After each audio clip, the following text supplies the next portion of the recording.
கொள்ள வரவா?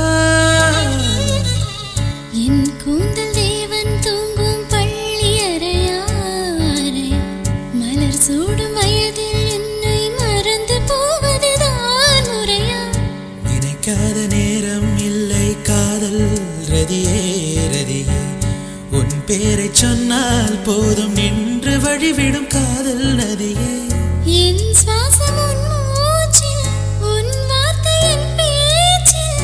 5-6 நூற்றாண்டு வாழ்வோம் என் வாழ்வே வா. மலர்களே மலர்களே, இது என்ன கனவா?